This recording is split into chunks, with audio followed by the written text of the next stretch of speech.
मगन न होगा, जगजाल से छूटने का कोई जतन न होगा। श्री राम धुन में जब तक मन तुम मगन न होगा, जगजाल से छूटने का तब तक जतन न होगा।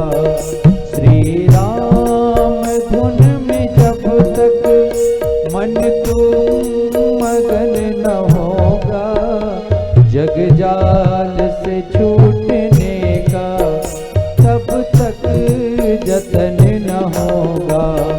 जगजाल से छूटने का तब तक जतन न होगा।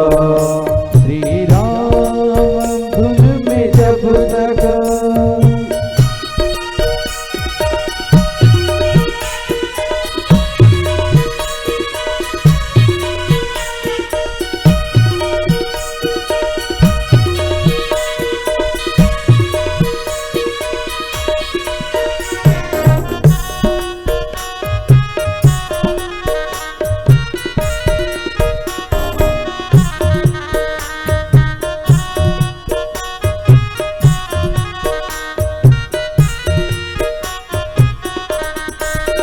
व्यापार धन कमा कर तू लाख साज सज ले, होगा सुखान तब तक संतोष धन न होगा। व्यापार धन कमा कर तू लाख साज सज ले, होगा सुखी न तब तक संतोष धन न होगा। जब राम धुन में जब तक मन तू मगन न होगा, होगा सुखी न जब तक।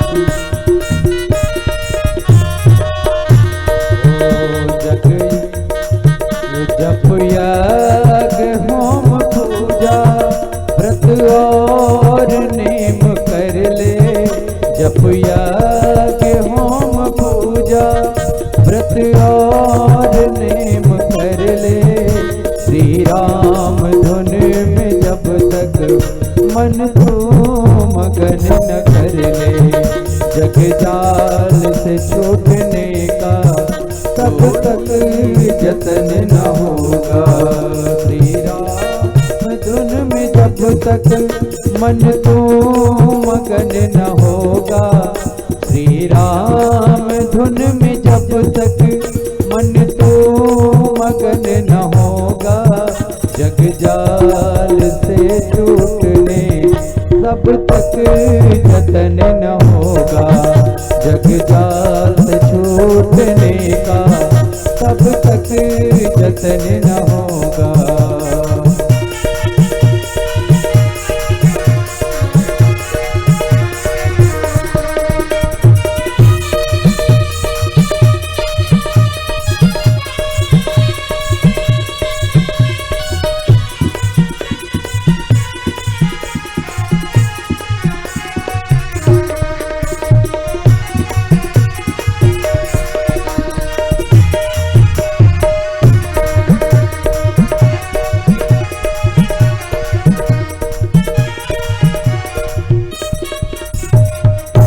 द्वारिकाधीश भगवान की जय। और इधर द्वारिकाधीश भगवान कृष्ण अपने समस्त यादवों के साथ में एक बार सूर्य ग्रहण के परम पावन पर्व पर पहुंच गए हैं कुरुक्षेत्र गए हैं। इधर ये पधारे हुए हैं और उधर नंद बाबा और ग्वाल बाल भी सब आए हुए। अब क्या घटना घटती है कि तो राजा महाराजा रहते हैं, भीड़ बहुत ज्यादा है तो इनके सैनिक लोग रास्ता हटाते हुए जा रहे हैं, खाली करवाते, ए हट जाओ, दूर हट जाओ, हमारे राजा पधार रहे हैं, हमारे कृष्णचंद्र पधार रहे हैं, हमारे कृष्णचंद्र पधार रहे हैं। आगे ग्वाल बाल भी रास्ते में जब ग्वाल बाल को ये लोग धक्का मारने लगे, उन्होंने कहा भैया धक्का क्यों बार बार मुझे टेल रहे हो। उन्होंने कहा देखो द्वारिका के राजा आ रहे हैं, उन्होंने कहा द्वारिका के राजा होंगे? उन्होंने कहा अरे होंगे नहीं, तुमको पता नहीं द्वारिका के राजा के बारे में? क्या पूरी दुनिया जय जयकार कर रही है, आपको नहीं पता? ग्वाल बालू ने कहा भैया मुझे तो तनक खबर न है, कौन है द्वारिका का राजा? उन्होंने कहा कृष्णचंद्र महाराज। अरे ग्वालों को लगा कृष्णचंद्र महाराज। उन्होंने कहा अच्छा ठीक है, वाकई लिए रास्ता खाली करवा रहा हूँ। सैनिकों ने कहा उनके लिए रास्ता खाली करवा रही। तब उन लोगों ने कह दिया कि अच्छा तो उनसे जाके बता दो कि रास्ते में वाकई बाप बैठो। अब तो सैनिक बेचारे आश्चर्यचकित हो गए कि भगवान को ऐसा कौन कह सकता है। जाकर के भगवान कृष्ण ने कहा महाराज जी अब मैं आपके सामने तो वो शब्द नहीं बोल सकता हूँ, लेकिन ऐसे ऐसे कुछ उदंड लोग हैं, ग्वारिया बोल रहे हैं। तब भगवान को लग गया कि ये हमारे ब्रजवासी के अलावा कोई भगवान को भला बुरा नहीं कह सकता है। अतः इस प्रकार भगवान जब वहां आए, भगवान के आते सब ग्वालिया पकड़ के उनको छटपट गए। कोई हाथ खींचे, कोई कुछ खींचे, कोई वाह कन्हैया, कोई चूमे, कोई चाटे, आपस में मिले। परसों की कहने के निकले थे, आज वर्षों बीत गया है, करीब 100 वर्ष बीत गया और सब लोग जाके इकट्ठा हो गए। इकट्ठा हुए तो भगवान ने सबको आनंद दिया है। भगवती राधा भी आई हैं, भगवान वहाँ मिले हैं, अपने दिव्य स्वरूप का दर्शन सबको कराया है। और फिर उनकी जो बड़ी माता हैं रोहिणी जी, वो नंदरानी से मिली हैं, यशोदा माता जी से मिली हैं। सब लोग आए हैं, एक दूसरे को मिले हैं और करते करते गए थे। एक दिन के लिए हो गया 3 महीने।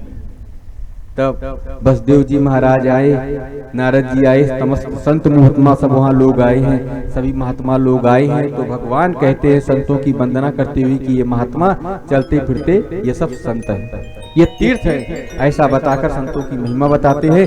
देवर्षि नारद को इशारा करते हैं कि मेरे पिताजी को भी कुछ ज्ञान दे दीजिए।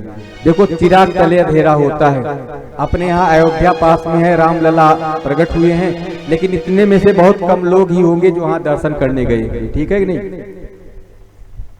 और पूरी दुनिया के लोग भले दर्शन करने वाले आ गए, लेकिन अपने सबको महिमा नहीं पता है।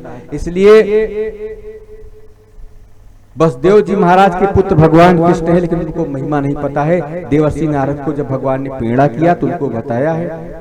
और इस प्रकार फिर सब संतों ने भगवान की जब महिमा गाना शुरू किया, तब देवकी ने भगवान कृष्ण को बुलाया। उन्होंने कहा अगर तुम भगवान हो, अपने गुरु के पुत्र को लौटा सकते हो, गुरु माता के, तो मेरे पुत्रों को नहीं लौटा सकते हो? भगवान ने कहा क्यों नहीं माता जी।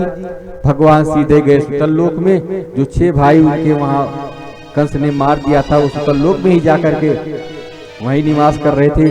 भगवान ने बलि के यहाँ से उनको छवों को लिया, ले आकर के माता जी के पास रखा। माता जी ने जैसे स्तनपान करवाया तैसे वो बालक मुक्त हो गए। उन्होंने कहा ये क्या हो गया? उन्होंने कहा माता जो मेरा जूठा दूध पी लिया वो मुक्त हो गया, अब ये लोग अपने धाम को गए। इस प्रकार माँ की भी कामना को उन्होंने पूरा किया है। और उसके बाद भगवान जो है पुनः द्वारिका को लौट आए। फिर भगवान की ही इच्छा से जो भगवान की बहन है सुभद्रा, दाऊ जी ने इनका विवाह तय कर दिया था। किसके साथ में? दुर्योधन के साथ में। भगवान को ये बात पता चली, भगवान ने अर्जुन को बुलाया है और भगवान किसी युक्ति पूर्वक, दाऊ जी को तो मना कर नहीं सकते थे, दाऊ जी के आगे इनकी चल नहीं सकती थी, अर्जुन को त्रिदंडी स्वामी बनाकर और फिर ले आकर के इनको उनका विवाह कराया है। देवता लोग आए हैं, भगवान की स्तुति किया है, देव स्तुति करके सब लोग अपने अपने धाम को गए हैं। और अब भगवान भी चलने के लीला तैयारी कर रहे हैं। लेकिन ठीक उसी समय सुखदेव जी ने पूछ लिया कि महाराज, परीक्षित ने पूछा महाराज भोलेनाथ की तपस्या करने वाले बड़े सुखी रहते हैं, उनका पूजा पाठ करने वाले बड़े सुखी रहते हैं, लेकिन नारायण की तपस्या करने वाले, व्रत करने वाले हम देखते हैं प्रायः दुखी रहते हैं, भगवान उनको जल्दी नहीं प्रसन्न होते। सुखदेव जी ने कहा ऐसी बात नहीं है, भोले बाबा अवघड़ दानी है, कुछ भी दे देते हैं और स्वयं फंस भी जाते हैं, लेकिन भगवान अपने भक्त को वही देते हैं जो भगत जिससे कल्याण कर सके। अब देवर्षि नारद ने कहा था हमको बना दीजिए सुंदर, और भगवान ने उनको बना दिया बंदर। वही देवर्षि ने कहा ना, जे विदु होए नाथ तू मोरा करो सुबेग दास मोहि तोरा। भगवान ने कहा नारद तुम्हारा जिस प्रकार हित होगा मैं बिल्कुल वही करूंगा, अन्यथा कोई और काम नहीं करूंगा। और सुदंता की कहा जाओ आप सुंदर हो, लेकिन बना दिया था बंदर। एक कथा सुनाते हैं, कहते हैं एक बिकासुर नाम का दैत्य था। अब उसने क्या किया, भगवान शंकर की प्रार्थना किया, भगवान शंकर से कहा अजर अमर हो जाऊं। भगवान शंकर ने कहा ये तो नहीं हो पाएगा। उसने कहा अच्छा ठीक है, जिसके सिर पर हाथ रख दूं भस्म हो जाए। भगवान शंकर ने कह दिया तथास्तु। और जब इतना कह दिया तब उसने देखा कि इनके बगल इनकी पत्नी बैठी हुई है और गौरी हरण लालसा, उसकी बुद्धि वरिष्ठ हो गई भगवती के सौंदर्य को देखकर। उसने कहा शंकर के ऊपर हाथ रख देता हूँ और भगवती को ले चलूंगा अपने साथ में। अब भगवान शंकर के कहा रुकिए मैं आपके ऊपर परीक्षण करके देखता हूँ। अब भगवान शंकर भागने लगे, ये खदेड़ने लगा। भगवान शंकर जब परेशान हुए तो नारायण को याद किया और भगवान एक ब्रह्मचारी की भेष में आकर के बैठ गए बीच रास्ता। आगे आगे शंकर भगवान भाग रहे, पीछे पीछे बिकासुर उनको खदेड़ रहा है। भगवान जाकर के उन्होंने कहा अरे शकुनी नंदन बिकासुर कहाँ भागे जा रहे हैं। उसने कहा ये तो छोटा बालक है लेकिन मेरे बाप का भी नाम जानता है। खड़ा हो गया हो, कहा आप कौन हो। उन्होंने कहा देख नहीं रहे हो मैं बटुक हूँ, ब्रह्मचारी हूँ, लेकिन तुम बताओ ये शरीर तो सारे शरीर से ही सुख शांति मिलती, क्यों शरीर को मार रहे हो, पसीना लत हो, भगे जा रहे हो भगे। उन्होंने कहा देखा नहीं ये भगवान शंकर भग रहे, उनको खदेड़ रहे। उन्होंने कहा भगवान शंकर के पीछे पड़े हो। हंसने लगे भगवान जोर जोर से। जब हंसने लगे तो बेचारा चकित हो गया।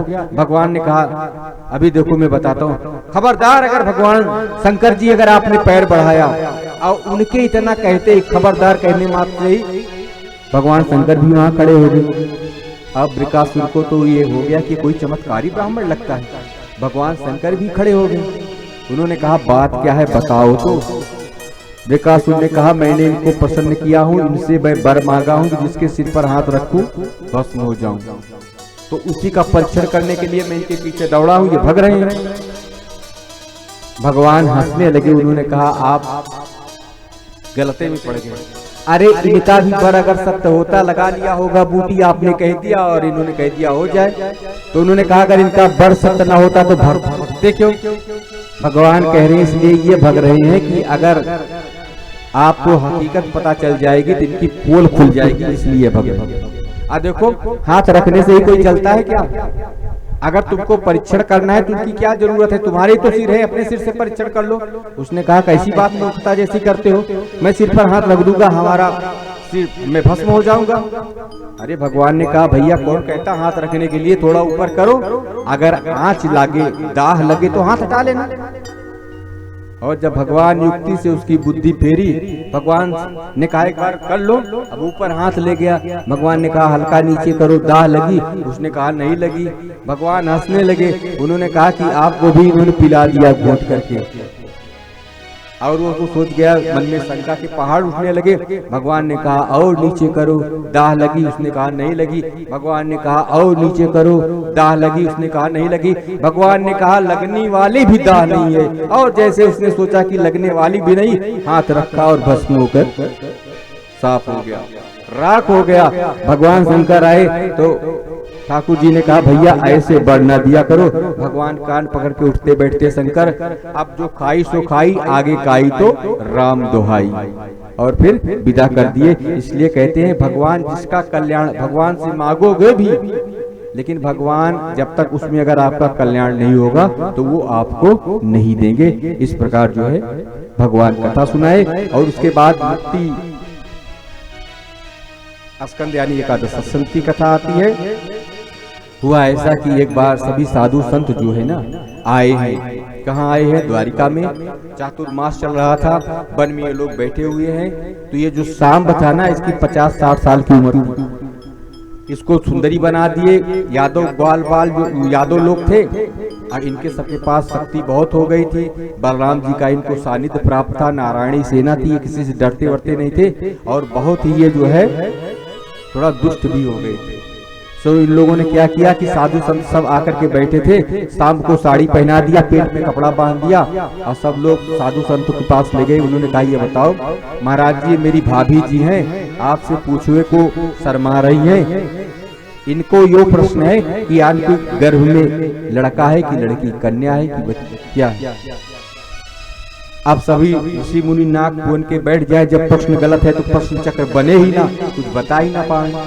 दूसरा महात्मा समझ गया, उसने कहा आपको शर्म नहीं आती, भगवान के पुत्र होकर के भी ऐसे सवाल करते हो, भाग जाओ यहाँ से। तीसरा यादव बोल बैठा, एक लड़का था, उसने कहा अगर आवे तो ये बोले ना, फोकट की खा खा करके, फोकट की तस्मई खा करके, रसमलाई खा के, फोकट का भूख खा खा करके पेट बढ़ा लिया, दाढ़ी बढ़ा लिया, ज्ञान तो है ही नहीं। अब दुर्वासा जी बीच में बैठे थे, वो सुलग गए। उन्होंने कहा आओ आओ, मैं आपके प्रश्न का उत्तर दे देता हूँ, आ जाओ। जब वो आया, कहा हाँ बताइए कि इस देवी के गर्भ में क्या होगा। तो उनको गुस्सा आ गई। उन्होंने कहा इस देवी के गर्भ में वो मंदा मुसलम कुलनाशनम, यानी जो होगा वो क्या होगा कि एक मूसल होगा और तुम्हारे कुल का नाश करने वाला। अब सब लोग घबरा गए, और जब सब लोग घबरा गए तो सब लोगों ने क्या किया, जाकर के जब कपड़ा हटाया तो देखा एक मूसल ही था।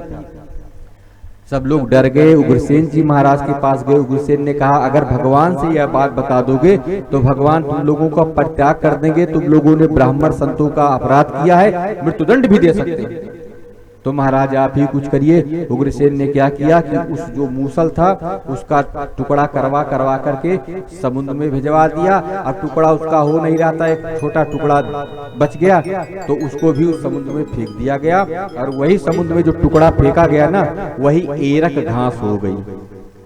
जब एरक घास हो गई और जो छोटा टुकड़ा बच गया, उस टुकड़े को ले जा करके एक शिकारी के हाथ में पड़ गया। उसने उसका बाण बना लिया और वो अपने घर लेकर के चला गया। अब एक बार क्या हुआ कि भगवान ने सभी से कहा द्वारिका वासियों की चलो प्रभास क्षेत्र में चलते हैं, वहीं हम लोग स्नान करेंगे। सब लोग प्रभास क्षेत्र में आए हैं और ये बात जो है पता चल गई उद्धव को कि भगवान अब अपना लीला संवरण करके जाने वाले हैं।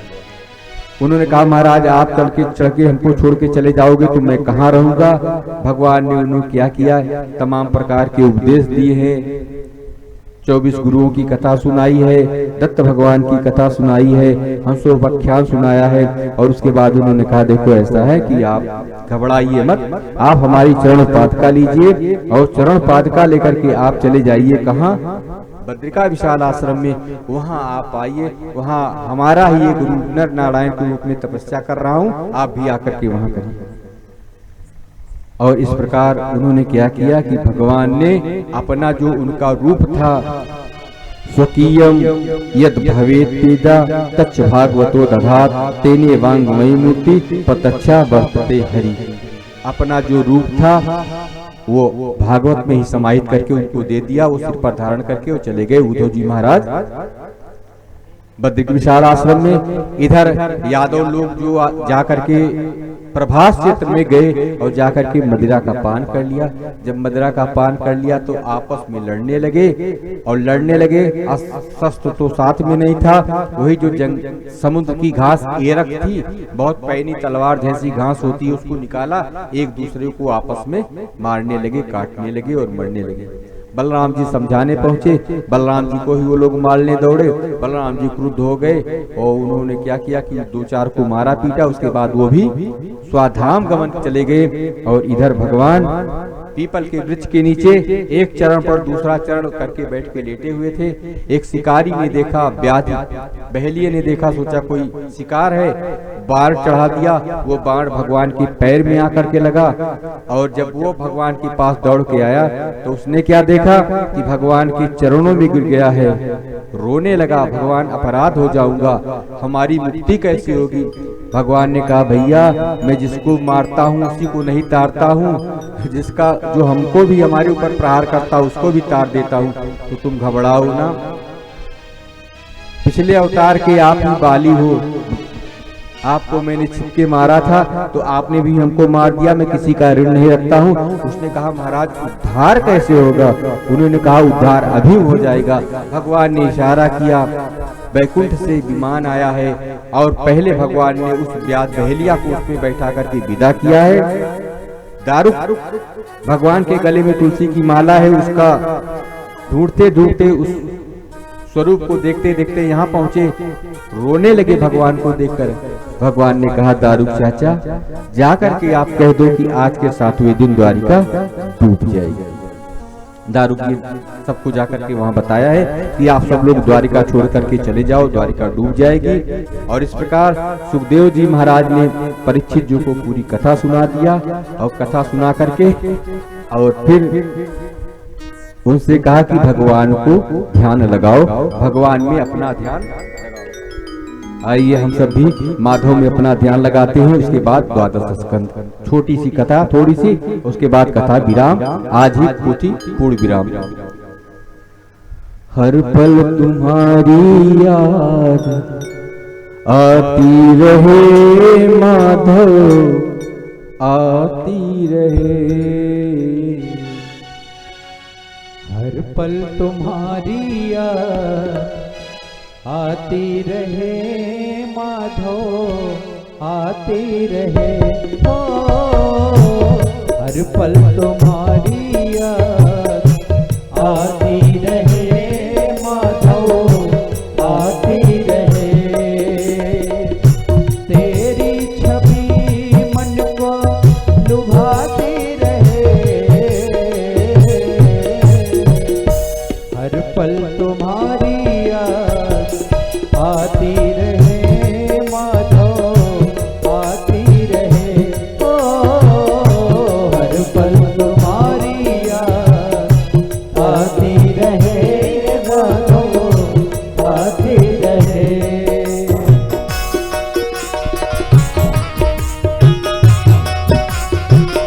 राधे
तेरे हवाले। और नैनों में तेरी छवि समाती रहे,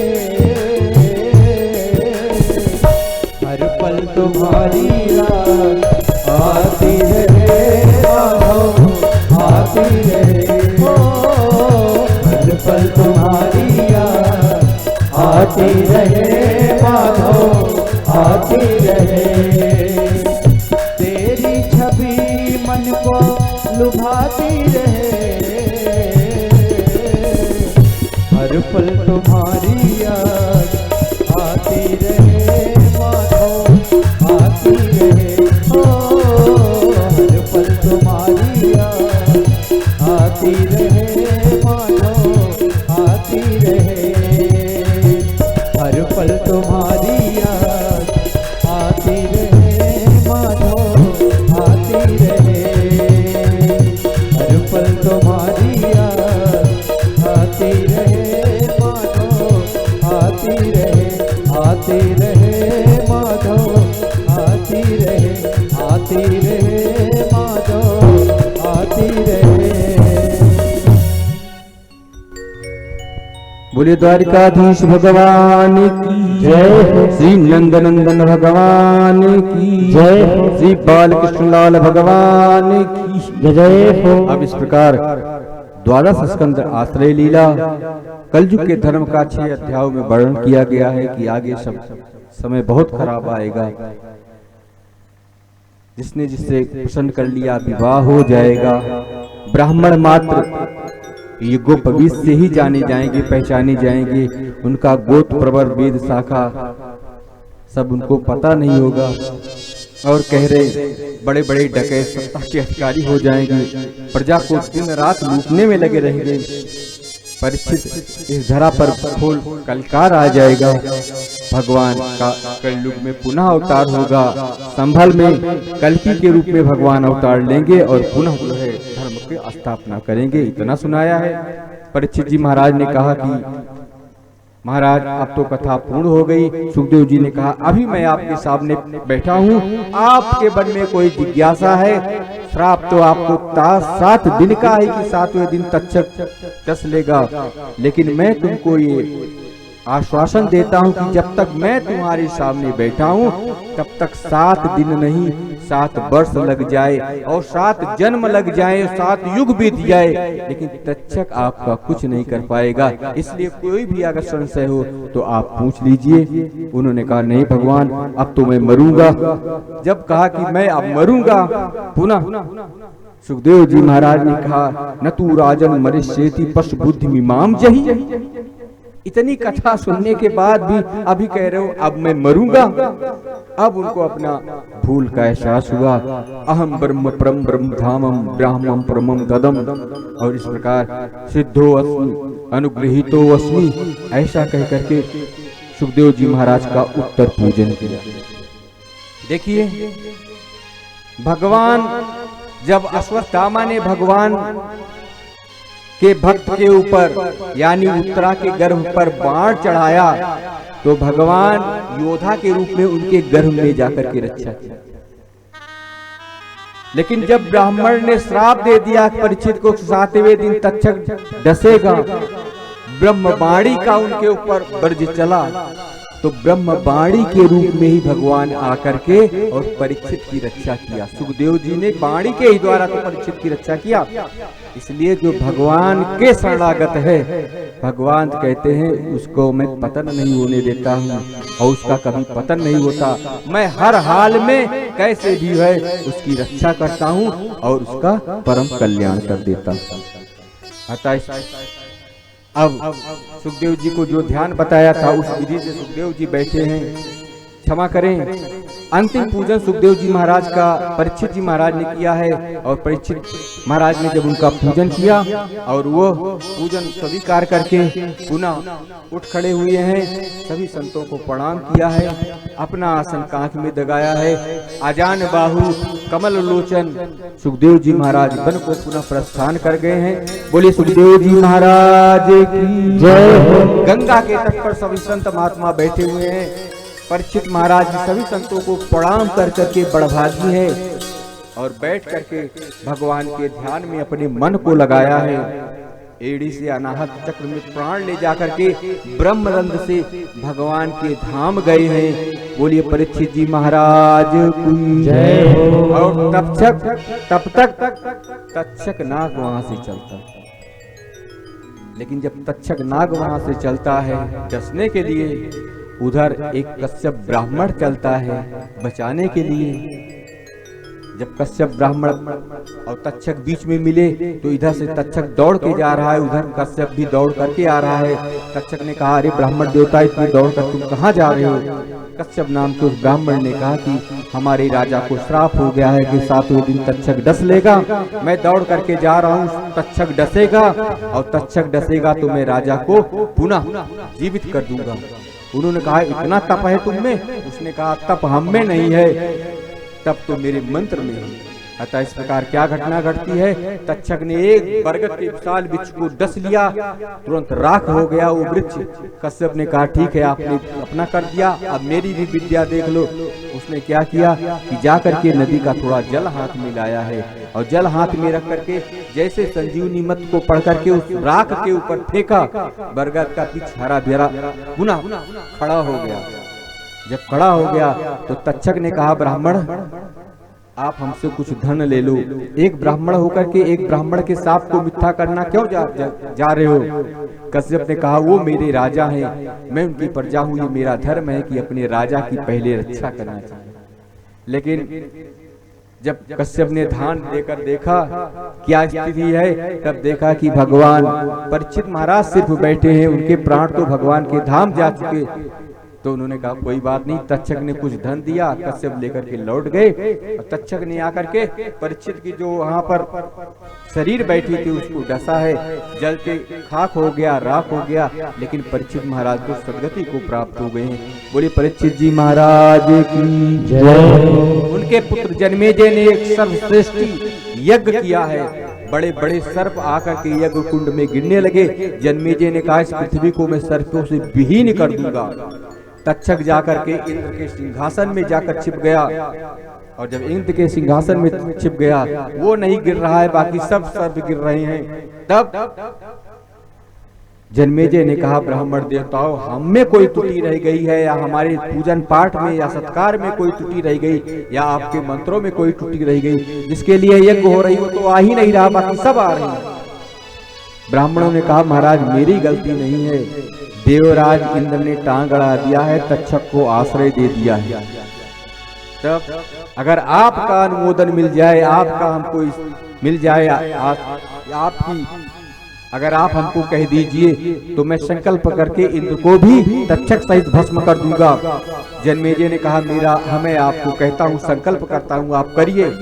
और फिर जब ब्राह्मणों ने आहुति डाल करके इंद्र के नाम की आहुति या तक्षक के नाम की आहुति डाली कुंड में, इंद्र का रथ जो राज सिंहासन था घूमते होकर यज्ञशाला के ऊपर मंडराने लगा। तब क्योंकि मंत्र जो है देवता मंत्र के अधीन होते हैं, मंत्र ब्राह्मण के अधीन होता है, ब्राह्मण जो मंत्र पढ़ेंगे देवता को आना पड़ेगा। इसलिए इंद्र भी बेचारे घबरा गए। बाद में तो आस्तिक मुनि आते हैं, ये सर्पों के भांजे लगते हैं। आकर के उन्होंने कहा, भैया आपके पिताजी की मूछ हो गया है, आप क्यों? आपके पिताजी तो बैकुंठ के वासी हो गए हैं, और उनकी ये जो कथा है, ये कथा एक परीक्षित को ही नहीं तारेगी। अब संसार में नाना परीक्षितों को तारने के लिए तो ये भगवान ने एक रास्ता खोल दिया है, वो तो अजर अमर हो गए हैं। आप क्यों घबरा रहे हो इतना? उनका तो मुक्ति हो गई, मोक्ष हो गई है। अतः फिर जन्मेजय महाराज ने सभी संतों का पूजन पाठ किया है और राजपाट राजा बन करके राज्य का अपना संचालन करना प्रारंभ किया है। जय जयकार हुई है। बोलिए परीक्षित जी महाराज की जय, भागवत महापुराण की जय। अब भागवत का कथन पूर्ण यहीं पर होता है। हमारे आप साथ भी आप लोग एक दो श्लोक पढ़ लीजिएगा, उसके बाद फिर कथा यहाँ विराम, उसके बाद फिर संहार, और उसके बाद फिर आज उत्तर पूजन, आरती, और आरती के बाद प्रसाद, और फिर विश्राम। ओम नमः तस्मै भगवते वासुदेवाय साक्षिणेयः इदं कृपया कस्मै व्याचचक्षे मुमुक्षुवे। यो रुद्राय नमः तस्मै शुक्राय ब्रह्मरूपिणे संसार सर्पदृष्टम च विष्णुरातं अमुमुचते। भवे भवे यथा भक्ति पाद्यो तव जायते तथा कुरुष्व देश नाथ तम नयतः प्रभु। अब एक श्लोक आप लोग हमारे साथ कहिएगा। नाम संकीर्तनम यस्य नाम संकीर्तनम यस्य सर्व पाप प्रणाशनम सर्व पाप प्रणाशनम प्रणामो दुःख समनः प्रणामो दुःख शमनः तम नमामि हरिं परम तम नमामि हरिं परम तम नमामि हरिं परम तम नमामि हरिं परम तम नमामि हरिं परम तम नमामि हरिं परम। ओम पूर्णमदः पूर्णमिदं पूर्णात् पूर्णमुदच्यते पूर्णस्य पूर्णमादाय पूर्णमेवावशिष्यते। 3 बार हाथ ऊपर उठा करके हरे नमः करिएगा। जो कोई भी त्रुटि रह जाएगी वो भगवान सब उसका हरण कर लेंगे। हमारे आप सबका यह कार्य यह उत्सव मंगलमय हो जाएगा और ये श्रेष्ठता को प्राप्त कर जाएगा। हरे नमः हरये नमः हरे नमः हरये नमः हरे नमः हरये नमः। परमपिता परमात्मा की असीम अनुकंपा से पितरों की पूर्व जन्म के प्रारब्ध और उनके ही पुण्य से आज तिवारी परिवार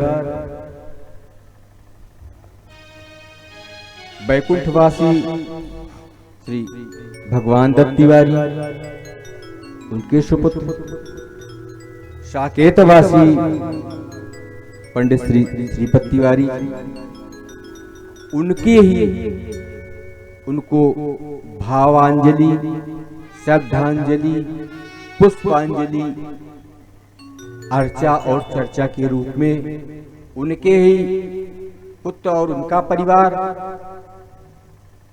पंडित श्री सत्यनारायण त्रिपाठी जी, श्रीमती ललिता देवी जी, श्रीमान कृष्ण कुमार जी तिवारी जी, श्रीमती रंजना तिवारी जी, श्री रमाकांत तिवारी जी, श्रीमती कुसुम तिवारी जी, बाबू श्रीकांत तिवारी जी, श्रीमती राधा तिवारी जी और आपका समग्र परिवार,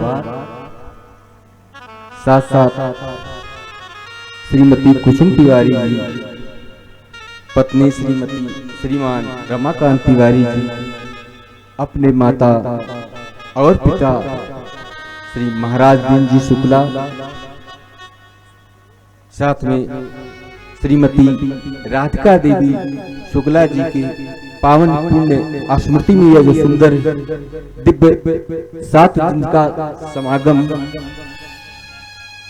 हम सबको कहने सुनने को प्राप्त हुआ। आज का दिन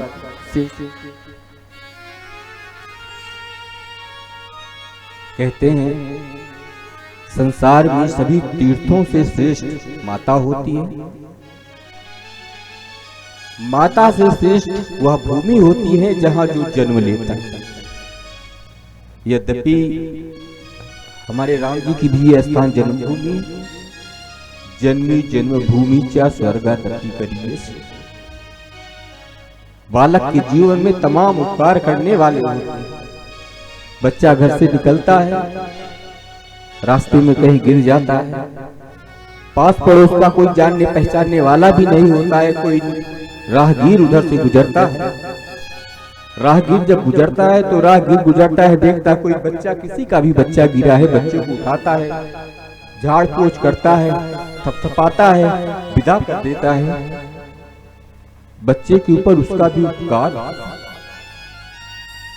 ये जीव जब जन्मता है और जब से लेकर मरता है तब तक नाना उपकार इसके ऊपर होते हैं, और जो उपकारों को याद कर लेता है उन उपकारों के लिए थोड़ी कुछ भी सेवा प्रस्तुत कर देता है वो कृतज्ञ है, और जो उन उपकारों को नकार करके भूल जाता है वह कृतज्ञ है। हमारे राम जी को कथा कहने का अवसर मिला, ठाकुर जी की कृपा, हमारा सौभाग्य आपको श्रवण करने का अवसर मिला, आपका सौभाग्य भगवान की कृपा। लेकिन इस जन्मभूमि से लगाव के कारण मैं यहाँ का ऋणी, और आज नहीं कल नहीं, जब तक जीवन है तब तक ऋणी रहूं। ऋण उतारने का मौका भगवान ने दिया। यद्यपि वाणी को बहुत विचार कर मैंने प्रस्तुत किया, लेकिन विषय बहुत विस्तृत है, विचार बहुत लघु है। कदाचित हमारी वाणी से ऐसा कुछ आप सबको लगा, आपके मन में ठेस पहुंची हो, तो भगवान से मैं प्रार्थना करूंगा कि आप मन को संयम प्रदान हो, किसी प्रकार का कोई माक मलार आप सब न करें। पूरे परिवार की बहुत सुंदर व्यवस्था में और सारी व्यवस्थाओं को ध्यान में रख करके आज वर्तमान युग के परिप्रेक्ष्य में बढ़िया व्यवस्था और भगवान की कृपा कितनी अनुकूल। हम सब विचार कर रहे थे, मई का महीना, आंधी तूफान आता है, ठंडी गर्मी लगेगी, बगैर कूलर के कैसे रहेंगे, परदेश से भी सब आए हैं। लेकिन ठाकुर जी की इतनी कृपा, इतनी कृपा, इतनी कृपा कि आप स्वयं पंखे के सामने बैठ जाओ, आपको शीतलता, और थोड़ा यहाँ से आप बाहर निकल जाओगे पता चल जाएगा। तो भगवान की बड़ी कृपा से चारों भाइयों के सुंदर समागम, माता पिता के पुण्य और प्रारब्ध के अनुसार, और इस घर में तो साक्षात भगवती का वास है। जब तक उन भगवती का वास है तब तक आप सभी भाइयों के धर्म अर्थ का मोक्ष तो आंवले के समान समझो हाथ में है। हमारी नानी जी अभी बैठी बैठी कथा श्रवण कर रही है, उनका सौभाग्य है, सद्भाग्य है, और उनका परम कृपा है। बालक कोई भी सुखी होता है तो पितृपक्ष ननिहाल पक्ष से होता है, कहीं न कहीं का उसको संस्कार लगता है। मैं भी उस संस्कार से अभिभूत हूँ और ऋणी भी हूँ। उनकी सबकी कृपा से आज कहने सुनने का अवसर मिला। कहने का मात इतना हमारा भाव कि जो भी आप सबने हैं, अच्छी सी अच्छी व्यवस्था, सुंदर लखनऊ से पधार करके हमारी नीरज भैया लाइव की कथा कर रहे हैं। गांव में पहली बार कथा भी लाइव हो रही है, सब लोग देख भी रहे हैं।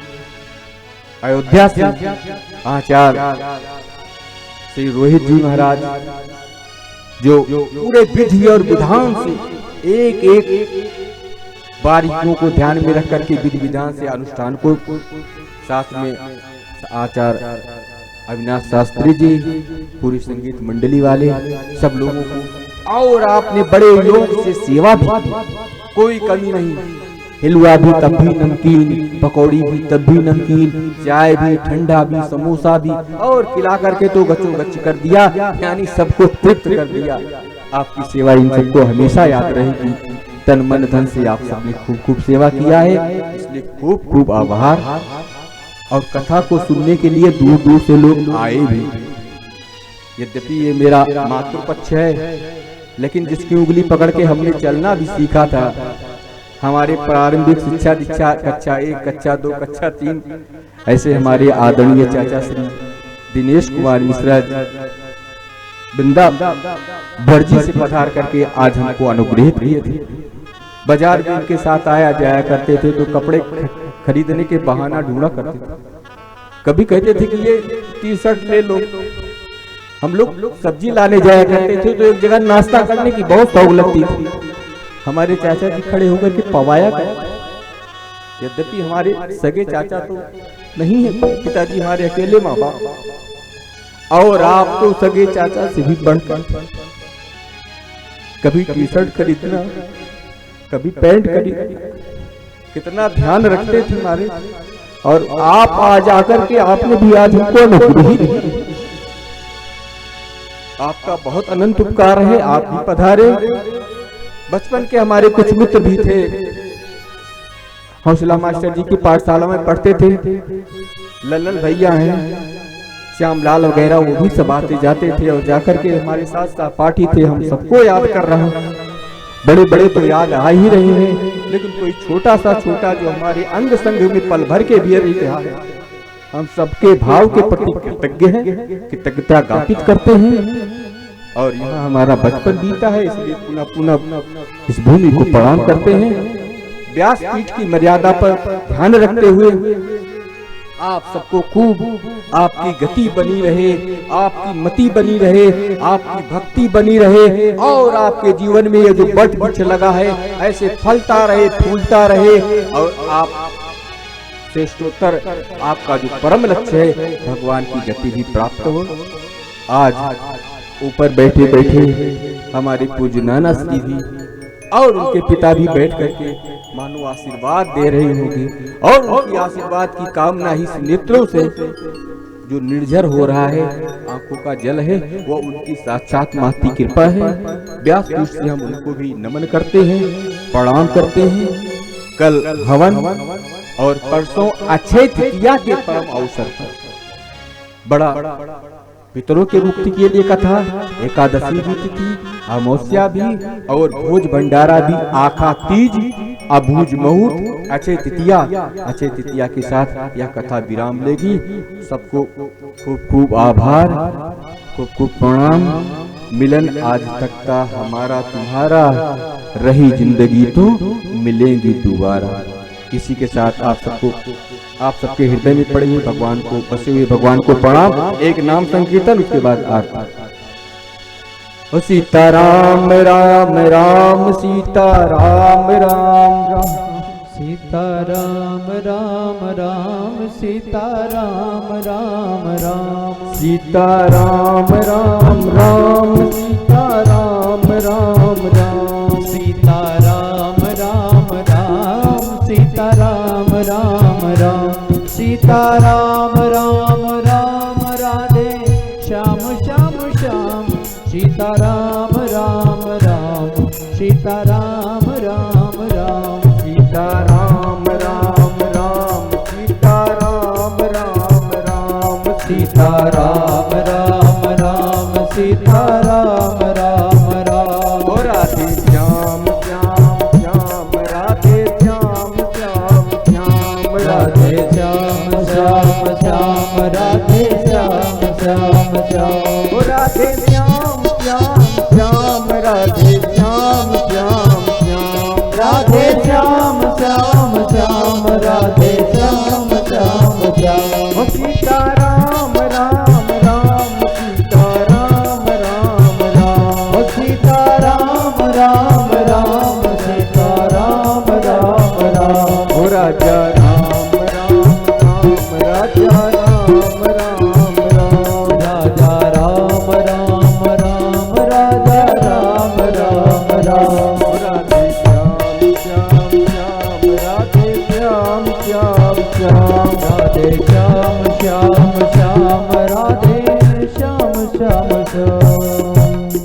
बोलिए अयोध्यानाथ भगवान की जय, श्री हनुमान जी महाराज की जय, श्री राम लला सरकार की जय, श्री सरजू मात की जय, श्री क्षीरेश्वरनाथ भगवान की जय, श्री नीलकंठ महादेव की जय, श्री जगन्नाथ भगवान की जय, श्री बद्री विशाल भगवान की जय, श्री चार धाम की जय, सदगुरुदेव भगवान की जय, भागवत भगवान की जय, सुखदेव जी महाराज की जय, परीक्षित जी महाराज की जय, आज के आनंद की जय, श्री राजूपुर ग्राम की जय, श्री पतेश्वर महादेव की जय, श्री यजमान परिवार की जय। ओम नमः पार्वती पतये हर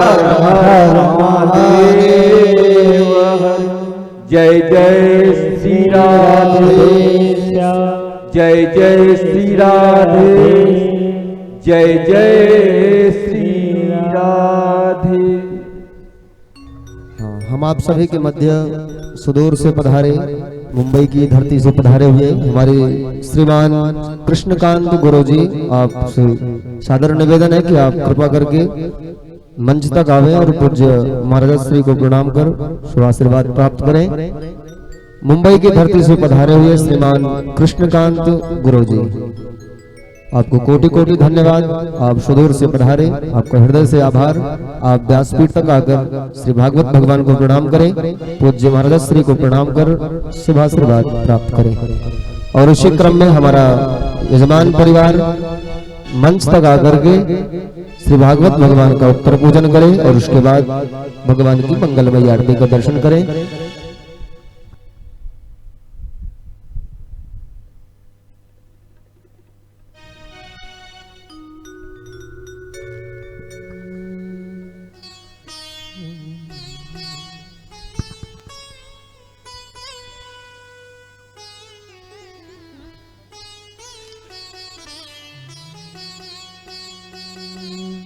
नारायणं नमस्कृत्यं नरं चैव नरोत्तमं देवीं सरस्वतीं व्यासं ततो जयमुदीरये।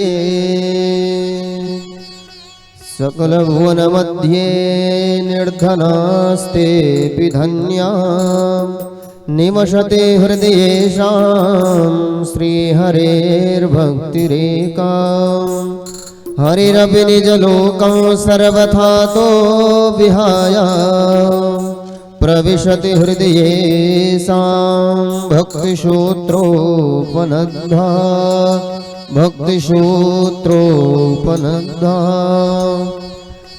भक्तिः सुतौ तौ तरुणौ गृहीत्वा प्रेमैकरूपा सहसा विरासेत्। श्रीकृष्ण गोविन्द हरे मुरारे नाथेति नामानि मुहुर्वदन्ति। यं प्रव्रजन्तमनुपेतमपेतकृत्यं द्वैपायनो विरहकातरया जुहाव। पुत्रेति तन्मयतया तरवोऽभिनेन्दुस्तं सर्वभूतहृदयं मुनिमानतोऽस्मि। स्तं सर्वभूतहृदयं मुनिमानतोऽस्मि। श्री पुराण पुरुषोत्तमाय नमः। श्री व्यासाय नमः। सच्चिदानन्दरूपाय विश्वोत्पत्त्यादिहेतवे तापत्रय विनाशाय श्रीकृष्णाय वयं नुमः। श्रीकृष्णाय वयं नुमः। श्रीमद्भागवत महापुराणाय नमः। प्रणमामि। बोले भागवत भगवान की जय।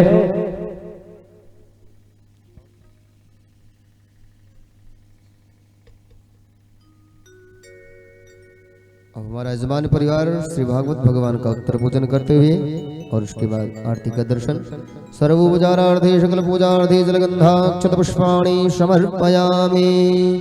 कस्तूरी तिलकं ललाटपटले वक्षस्थले कौस्तुभं नासाग्रे वरमौक्तिकं करतले वेणुकरे कंकणं सर्वांगे हरिचन्दनं सुललितं कंठे च मुक्तावली गोपस्त्रे परिवेष्टितो विजयते गोपालचूडामणिः गोपालचूडामणिः।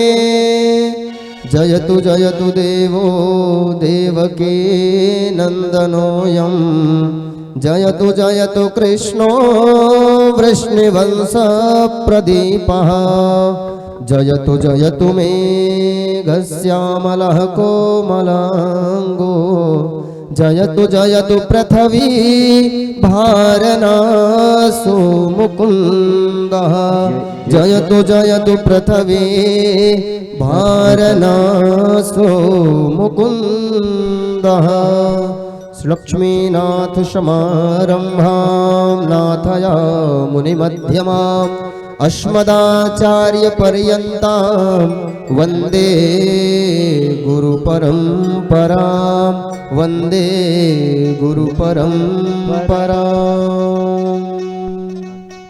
बोले भागवत भगवान की जय हो। अब आप सभी लोग भावपूर्वक भगवान की आरती करें। आरती अति पावन पुराण की धर्म भक्ति विज्ञान खान की आरती अति पावन पुराण की धर्म भक्ति विज्ञान खान की आरती अति पावन पुराण की धर्म भक्ति विज्ञान खान की महापुराण भागवत निर्मल महापुराण भागवत निर्मल सुख मुख विगलित निगम कल्प फल सुख मुख विगलित निगम कल्प फल परमानंद सुधारसमय फल परमानंद सुधारसमय फल लीला रति रस रस निधान की आरती अति पावन पुराण की धर्म भक्ति विज्ञान धान की ओ कलिमल मथनि त्रिताप निवारिणी कलिमल मथनि त्रिताप निवारिणी जन्म मृत्युमय भव भयहारिणी जन्म मृत्युमय भव भयहारिणी सेवत सतत सकल सुखकारिणी सेवत सतत सकल सुखकारिणी सुहाओ सधी हर चरित गान की आरती अति पावन पुराण की धर्म भक्ति विज्ञान धान की विषय विलास विमोह विनाशिनी विषय विलास विमोह विनाशिनी विमल विराग विवेक विनाशिनी विमल विराग विवेक विनाशिनी भगवत तत्व रहस्य प्रकाशिनी भगवत तत्व रहस्य प्रकाशिनी परम ज्योति परमात्मा ज्ञान के आरती अति पावन पुराण के धर्म भक्ति विज्ञान खान की आरती अति पावन पुराण के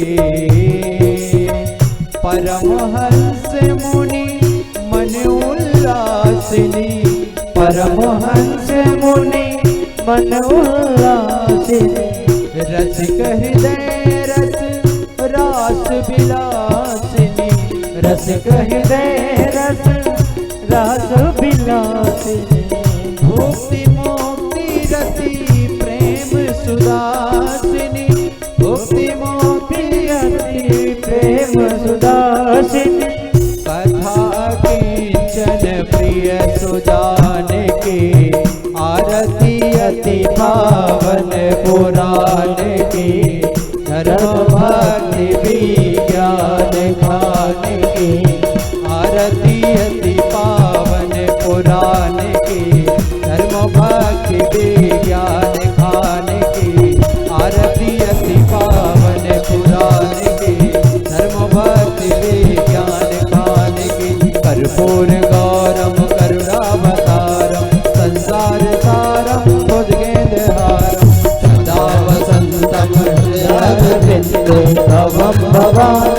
नित्यं नमामि त्वमेव माता च पिता त्वमेव बन्धो च सखा त्वमेव विद्या प्रवीणं त्वमेव सर्वं मम देव देवा नीलाम्बुजश्यामलकोमलाङ्गं सीतासमारोपितवामभागं प्राणो महासायक चारुचापं नमामि रामं रघुवंशनाथं मनोजवं मारुततुल्यवेगं जितेन्द्रियं बुद्धिमतामनीशं वातात्मजं मातर्योग्यमोक्षं श्रीरामदूतं शरणं प्रपद्ये हरे राम राम राम हरे हरे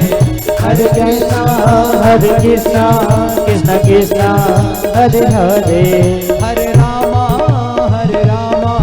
राम राम हरे हरे हरे कृष्णा कृष्ण कृष्ण हरे हरे हरे राम राम राम हरे हरे हरे कृष्ण कृष्ण कृष्ण हरे हरे हरे राम राम राम हरे हरे हरे कृष्ण कृष्ण कृष्ण हरे हरे हरे राम राम राम हरे हरे हरे कृष्ण कृष्ण कृष्ण हरे हरे हरे राम राम राम हरे हरे हरे कृष्ण कृष्ण कृष्ण हरे हरे हरे कृष्ण